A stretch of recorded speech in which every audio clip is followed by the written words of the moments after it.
Cuyahoga County Community Development Committee meeting for Monday, January 30th, 2023 is now called to order. Sharon, would you please call the roll? As a reminder to all in attendance, this meeting is being recorded and live streamed on the county's YouTube page. Calling the roll for Ms. Stevens. Ms. Stevens is absent. Mr. Jones. Here. Ms. Simon. Here. Mr. Gallagher. Here. Mr. Kelly. Mr. Kelly is absent. You have a quorum. Thank you, Sharon. Sharon, has anyone signed in for public comment? Yes, we have one person signed in for public comment. Lou?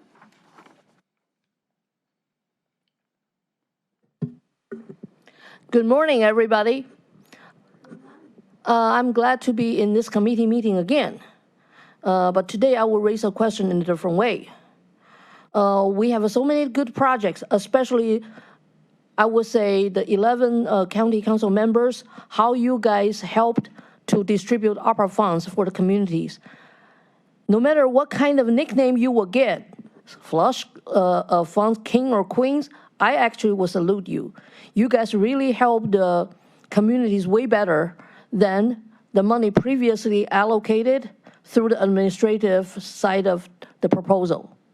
So now, my question here will be, the homeless population, especially the ones staying in the shelters, do you recognize them as a part of the community? If that is the case, why this particular group of people cannot really have any true benefit out of the taxpayers' money when lots of them also contributed to that too? Shelter has very inhumane environment. Today, finally, for at least 5, 6, or 7 years, first time, exterminators could come in. And still, only a particular area, not a whole building, to the hell, inside of the hell.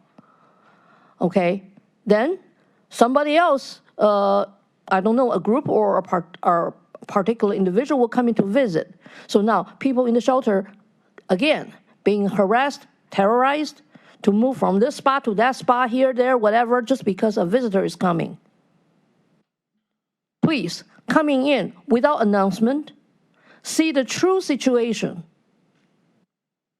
If we do not want to invest to help people, then why would we need this service to begin with? I know definitely that's not your intent. But unfortunately, lots of the middlemen mess things up.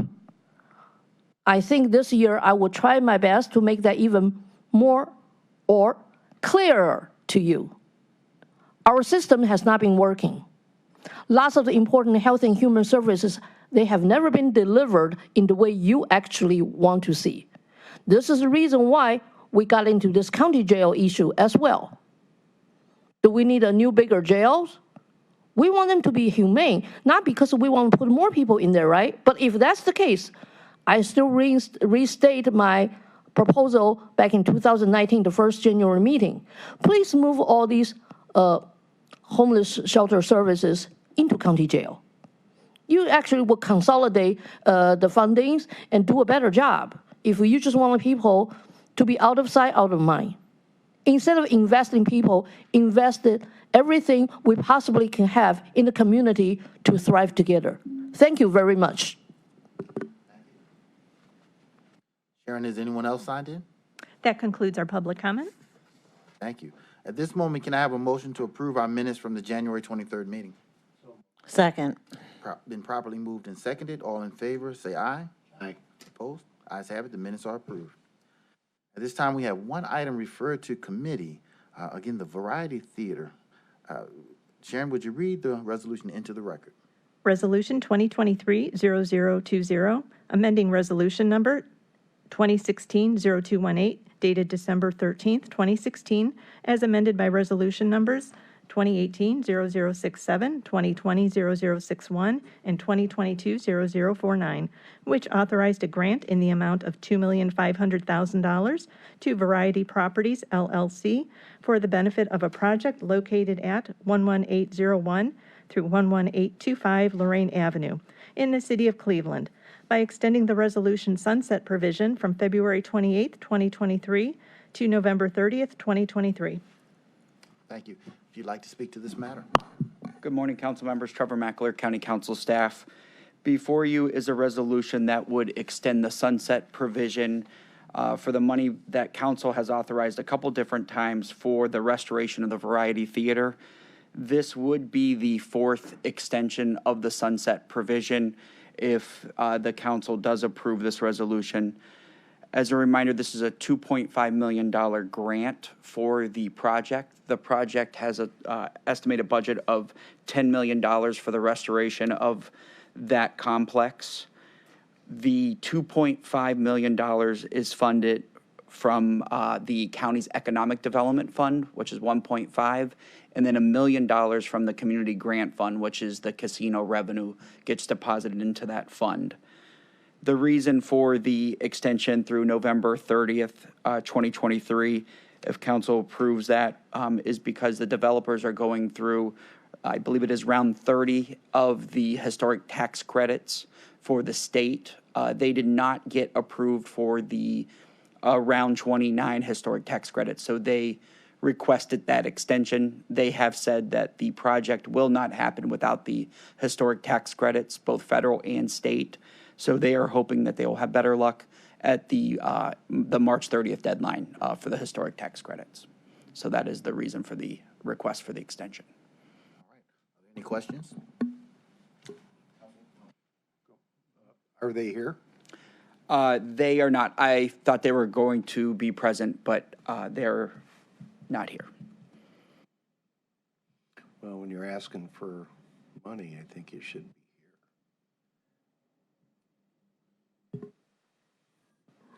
Mr. Chair, that was my question. I don't see anybody They're- from, and who would be the contact, the developer, the CDC, who actually would be the person? It's MCM company. That, MCM. Yeah, we thought they were going to be present. And, I can't speak to why they're not here. So if they don't get what they need done by November, what's the plan? I think they're going to have a better idea, Councilwoman, in March if they get approved for the state historic tax credit round 30. I don't know what they plan on doing after that deadline if they don't get approved by the state, because they've acknowledged that they need the federal and state tax credits to make historic tax credits to make this project work. Without that, it appears that the project will not happen. And so we have to pass an extension on or before February 28th? Correct. And if we don't pass that extension, what happens? The legislation expires? The legislation expires. Money, we would have to start over again. Correct. Okay. If it wasn't such a sharp, deadline, I would say bring them back in. Maybe they can come to the committee council meeting on Tuesday and give us an update. I mean, staff shouldn't probably be doing this. We appreciate you, but Thank you. it's not your project. Go right ahead. Trevor, you want to explain to our friends and guests here what this project is? Oh, yeah, absolutely. So for those that are in the audience, this is an old historic theater located around 118th and Lorraine, which is on the west side of Cleveland, approximately a 10-minute drive from here. And they have been seeking to restore this old, pretty bad condition buildings on the west side for going on 7 years. The council that sits in this chambers, they approved this original grant in 2016 and have provided multiple extensions of the sunset provision to hopefully bring back to life this building. There's an old theater in it, which they're hoping to restore, potentially some office space. Originally, back in 2016, a restaurant was going to go in there. Since then, the restaurant that was supposed to go in there has backed out, and a new developer has taken over the project. This developer has been on this project now for, I believe, 4 years. I think 2 extensions that council has passed. It's been the same developer. They've been trying to get historic tax credits from the federal and state government, state of Ohio, and then the federal government. They've been successful a couple times, and they're hoping to get the new round to get the money for this $10 million project in order to begin the rehabilitation of this building. It's a beautiful building. I think some council members have taken tours in the past, but it needs a lot lot of rehab to get it back to its useful life. Right. For our friends out in the audience, it's I believe like a 1920s old ornate. Yep. Maybe 1800 seater in the old days that morphed into more of a destination place for rock and roll. And actually, to this day, the loudest concert ever recorded in the history of the world was held there. Motorhead, I don't know if any of you know Motorhead, but those of us from Scandinavia and Germany probably do. And where the ceiling actually was falling down. So it's historic in many ways, from the 1920s to the 1970s when Motorhead and REM and many other newer acts were out there playing. So it's important that we maintain the old integrity of these beautiful buildings that do fall into disrepair. Okay, all right, well, it certainly would have been nice if they had been here. So if we can see them at the council meeting, I would not be opposed to moving this forward. And again, have an opportunity to see them at the council meeting. The full council will have opportunity to vote. So with that, I'll make a recommendation that we move this item to the full council under 3 readings. Second. Is 3 readings appropriate? Do they have a deadline? I think 3 readings would be appropriate, Mr. President. It expires on February 28th, so there will be 2 meetings in February, so it'll be approved if council approves it before the expiration date. All right, it's been properly moved and seconded. All in favor, say aye. Aye. Opposed? Ayes have it. All right. Thank you. Thank you, Trevor. So at this time, miscellaneous business. Let's take this moment. We have visitors in the room. I've had opportunity to talk to some young people just at the start of this meeting from pretty much all over the world. I don't know if we have a representative, someone who would like opportunity to just come in and tell us why you're here and what your experience has been. Hate to put you on the spot, but came halfway around the world. We want to hear from you.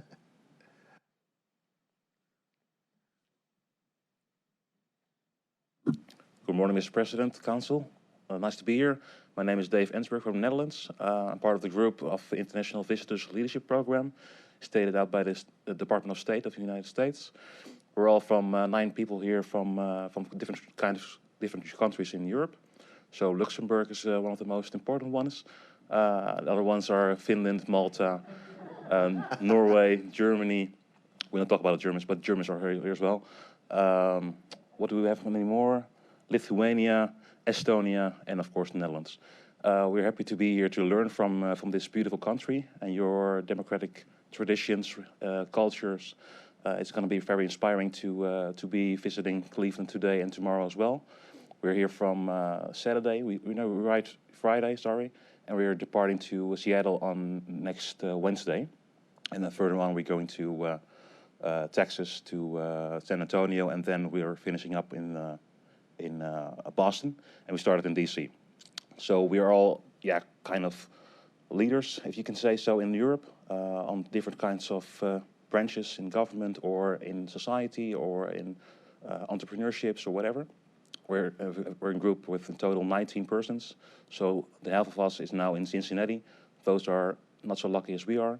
So we are here in Cleveland enjoying us really quite a lot. So we enjoyed the Rock and Roll Hall of Fame. We enjoyed going to the city, downtown.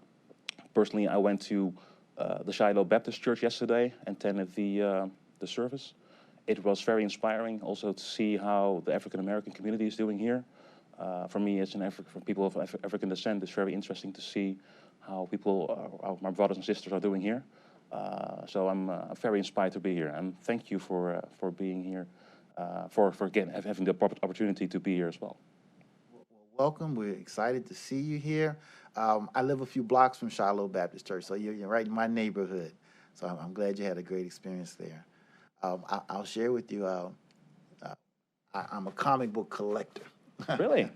And this city, I always look for opportunity to share this, but Superman was created right here. So when you go back home, you'll know the city of Cleveland is where Superman is from. 2 young men created him. and right here from this city. So Metropolis is like based on Cleveland? Yeah, you're exactly right. There's a building right down the street, and you look out the window, it is the model for the Daily Planet. It's called the AT&T building. When you go, that building, I can't see it from here, but you might be able to see it. When you look at it, it is the model for the Daily Planet. So those two young men drew that. That was the tallest building in the city at the time. One of two tallest, yeah. I'm a geek. I'm going to watch that. Oh, Yep. wow. All right, well, so we're looking to promote that even more. So Yeah. again, we're just welcome to everyone here. We're glad to have you. We hope you're learning and getting a good taste of our beautiful city here. Thank you, sir. Thank you, Very Mr. welcome. President. It's more beautiful in the summer. Even more in summer, okay. Yeah. Be free to welcome to visit also Europe. We're very much open for everyone. So if you want to go to visit Europe, go back in your case, you're very much welcome. Sounds good. I mentioned to you earlier, I was born in Germany, Kaiserslautern in Germany, a U.S. Army base on it. I've never been back. So, hey, one day I have to come back. One question. Upstairs, I saw a sign with mission and values and vision of this county. So you're a value-based county and regarding leadership. Can you tell us more about the values you have here to serve the community and the county and also the 1.3 million constituents? How did you come up with the values and what does it say about your kind of value-based leadership? Wow, that's a big question, a good question. You know what? I'm going to start internationally first. We have our Constitution. Everyone in the world should know, and our preamble, we the people in order to form a more perfect union. So it's not perfect, but we are always working to perfect it, to establish liberty and justice. All those things that we don't have all of those things, but we're working towards it. And that is first and foremost. From that preamble, everything flows from there. We here in county government, our charter, our mandate is to improve the economic competitiveness of this community and to provide human services. Again, meet the needs of the most vulnerable people in Cuyahoga County, those struggling with drugs, alcohol, mental health, behavioral health challenges, locked in the cycle of poverty. You name a vulnerable population, our seniors, we're doing something in this county to help meet their needs. So that's our mandate as part of the local government here with the city of Cleveland where we reside right now. But there are 59 cities that make up Cuyahoga County, and we serve those 59 cities, Cleveland being one of those 59. So that's our fundamental mandate under the greater umbrella of the intentions and purposes of our country. Thank you, Mr. President. And one last question. What's the biggest social issue you have to deal with now? So what is really causing you headaches and what is your biggest concern? Our biggest concern. Does anyone want to weigh in? Sonny, I was grabbing the mic. Go right ahead. Okay, thank you. I would say the core of Cuyahoga County is the city of Cleveland, and I'm sure you'll get a look, but, we're, extreme poverty, and obviously that's just a symptom of underlying issues regarding, health and human service needs, education, things in that aspect. But no, poverty, we're the core of our county. So that's what I would say is the greatest issue we need to address. Well, we as Europeans have lots of experience with dealing with poverty, but also about the welfare state. So how you as a government can help to serve the community with providing citizens with social securities and social welfare and all these kinds of things. Like, for example, Finland. We also have here the chair lady of the City Council of Helsinki, the capital of Finland. Finland is well known in Europe as being one of the best cities, also countries where people with poverty can really depend on a government that is really helping the people. So maybe we can exchange some ideas. Most certainly, most certainly. All right. Well, again, welcome. Thank you for the questions. We didn't expect to get questioned ourselves, but that was great. So again, welcome to everyone. I'm sure we'll have a little more opportunity to talk again offline. Thank you. All right, take care. All right. Well, if nothing else holds our attention, this meeting is adjourned.